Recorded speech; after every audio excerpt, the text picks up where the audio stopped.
Rangamati medical college চালুর প্রাক্কালে পার্বত্য চট্টগ্রামের উগ্রবাদী সাম্প্রদায়িক সন্ত্রাসী সংগঠন জেএসএস এর ছাত্র সংগঠন পাহাড়ি ছাত্র পরিষদ পিসিপি এর সন্ত্রাসী হামলায় নির্মমভাবে খুন হয় মনির হোসেন। তার আত্মত্যাগের বিনিময়ে রাঙামাটিতে মেডিকেল কলেজ প্রতিষ্ঠা হয়েছিল, কিন্তু দীর্ঘ বছরও সে হত্যার বিচার হয়নি। তার সে অবদানের কথা আজ কারো মনে নেই। মনিরের পরিবারকেও দেওয়া হয়নি সরকারের পক্ষ থেকে কোনো সুযোগ সুবিধা।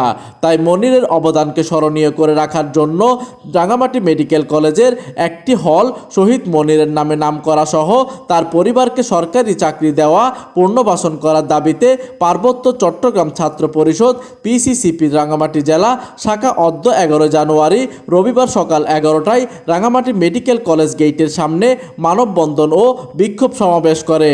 বিক্ষোভ সমাবেশে পার্বত্য চট্টগ্রাম ছাত্র পরিষদ পিসিসিপি রাঙামাটি জেলা সভাপতি তাজুল ইসলাম তাজের সভাপতিত্বে এতে বক্তব্য রাখেন পিসিসিপি কেন্দ্রীয় কমিটির সাধারণ সম্পাদক মোহাম্মদ হাবিব আজম, পিসিসিপি রাঙামাটি জেলা শাখার যুগ্ম সম্পাদক মোহাম্মদ হারুন, সাংগঠনিক সম্পাদক পারভেজ মোশাররফ সহ অন্যান্যরা।